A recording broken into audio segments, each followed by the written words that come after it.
Welcome to Bite at a Time Books, where we read you your favorite classics one bite at a time. My name is Bree Carlile, and I love to read and wanted to share my passion with listeners like you. You can sign up for our newsletter at biteatatimebooks.com. You'll also find our new t-shirts in the shop, including podcast shirts and quote shirts from your favorite classic novels.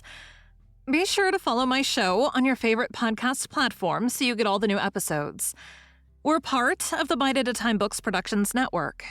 If you'd also like to hear what inspired your favorite classic author to write their novels, and what was going on in the world at the time, check out the Bite at a Time Books Behind the Story podcast, wherever you listen to podcasts. Today we'll be continuing Les Miserables by Victor Hugo. Chapter 8, The Torn Coat Tail. In the midst of this prostration, a hand was laid on his shoulder, and a low voice said to him, "Half shares." Some person in that gloom? Nothing so closely resembles a dream as despair. Jean Valjean thought that he was dreaming. He had heard no footsteps. Was it possible? He raised his eyes. A man stood before him. This man was clad in a blouse. His feet were bare. He held his shoes in his left hand. He had evidently removed them in order to reach Jean Valjean, without allowing his steps to be heard. Jean Valjean did not hesitate for an instant. Unexpected as was his encounter, this man was known to him. The man was Thénardier. Although awakened, so to speak, with a start, Jean Valjean, accustomed to alarms and steeled to unforeseen shocks that must be promptly parried, instantly regained possession of his presence of mind. Moreover, the situation could not be made worse. A certain degree of distress is no longer capable of a crescendo, and Thénardier himself could add nothing to this blackness of this night. A momentary pause ensued. Thénardier, raising his right hand to a level with his forehead, formed with it a shade. Then he brought his eyelashes together by screwing up his eyes, a motion which, in connection with a slight contraction of the mouth, characterizes the sagacious attention of a man who is endeavoring to recognize another man. He did not succeed. Jean Valjean, as we have just stated, had his back turned to the light, and he was, moreover, so disfigured, so bemired, so bleeding, that he would have been unrecognizable in full noonday. On the contrary, illuminated by the light from the grating, a cellar light, it is true, livid, yet precise in its lividness, Thénardier, as the energetic popular metaphor expresses it, immediately leapt into Jean Valjean's eyes. This inequality of conditions sufficed to assure some advantage to Jean Valjean in that mysterious duel which was on the point of beginning between the two situations and the two men. This encounter took place between Jean Valjean veiled and Thénardier unmasked. Jean Valjean immediately perceived that Thénardier did not recognize him. They surveyed each other for a moment in that half-gloom, as though taking each other's measure. Thénardier was the first to break the silence. "How are you going to manage to get out?" Jean Valjean made no reply.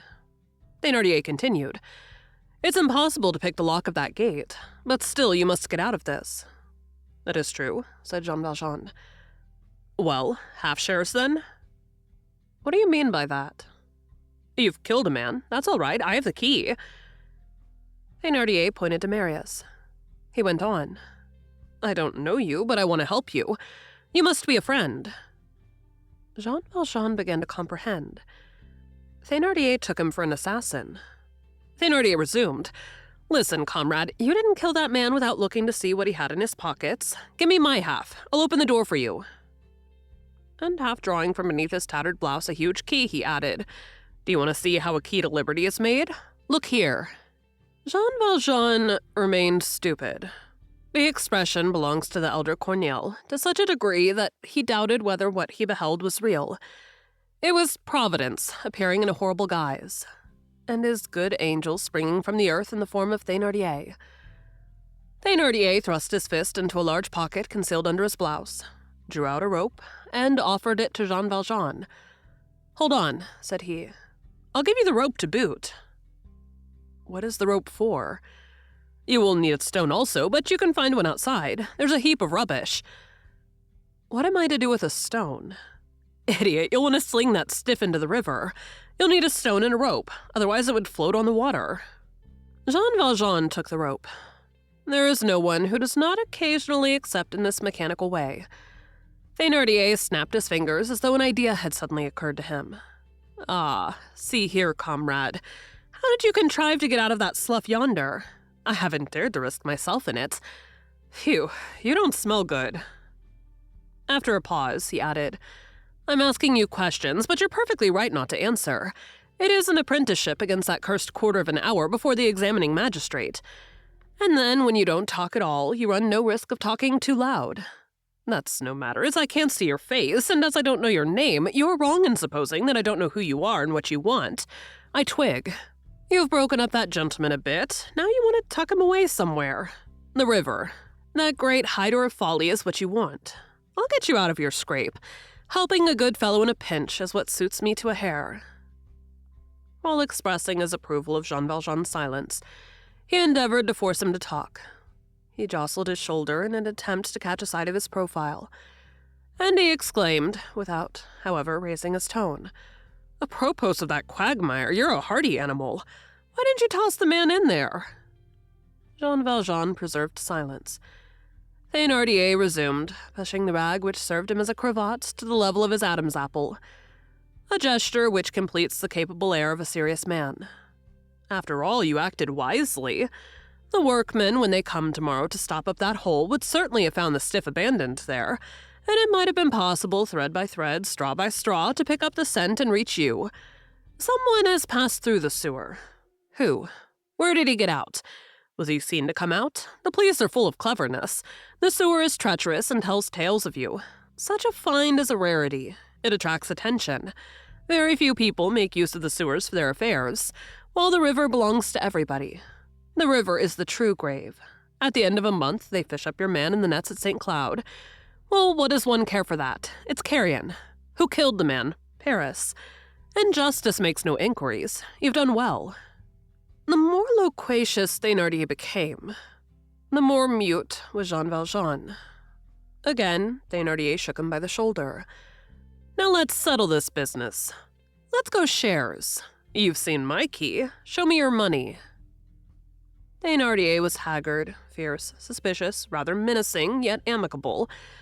There was one singular circumstance. Thénardier's manners were not simple. He had not the air of being wholly at ease, while affecting an air of mystery. He spoke low. From time to time, he laid his finger on his mouth and muttered, "Hush." It was difficult to divine why. There was no one there except themselves.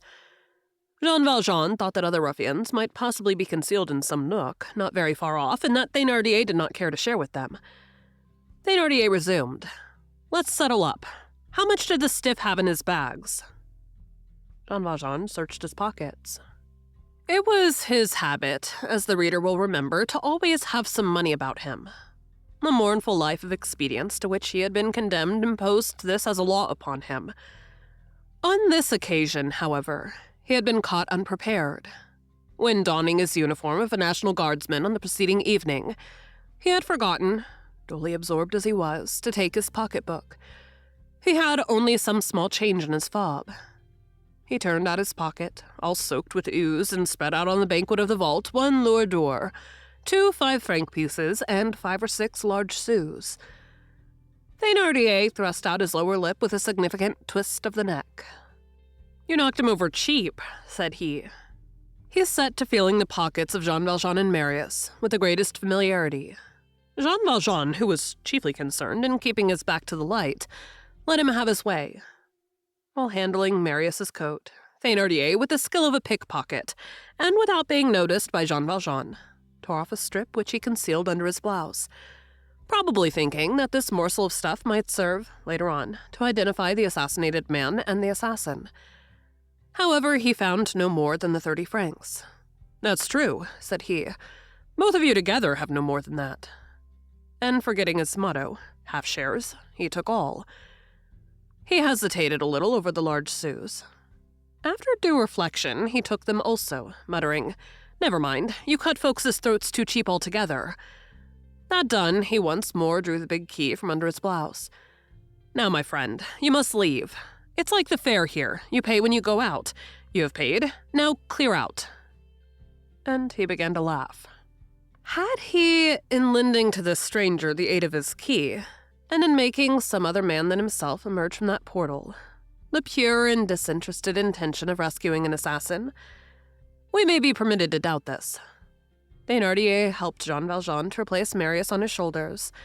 Then he betook himself to the grating on tiptoe, and barefooted made Jean Valjean a sign to follow him, looked out, laid his finger on his mouth, and remained for several seconds as though in suspense. His inspection finished, he placed the key in the lock. The bolt slipped back, and the gate swung open. It neither grated nor squeaked. It moved very softly. It was obvious that this gate and those hinges, carefully oiled, were in the habit of opening more frequently than was supposed. This softness was suspicious. It hinted at furtive goings and comings, silent entrances and exits of nocturnal men, and the wolf-like tread of crime. The sewer was evidently an accomplice of some mysterious band. This taciturn grating was a receiver of stolen goods. Thénardier opened the gate a little way, allowing just sufficient space for Jean Valjean to pass out, closed the grating again, gave the key a double turn in the lock, and plunged back into the darkness without making any more noise than a breath. He seemed to walk with the velvet paws of a tiger. A moment later, that hideous providence had retreated into the invisibility. Jean Valjean found himself in the open air. Thank you for joining Bite at a Time Books today, while we read a bite of one of your favorite classics. Again, my name is Bree Carlile, and I hope you come back tomorrow for the next bite of Les Miserables. Don't forget, you can sign up for our newsletter at biteatatimebooks.com. And while you're there, check out our t-shirt shop. You can look in the show notes or on our website, biteatatimebooks.com, for the rest of the links for our show. We'd love to hear from you on social media. You can find us everywhere at Bite at a Time Books.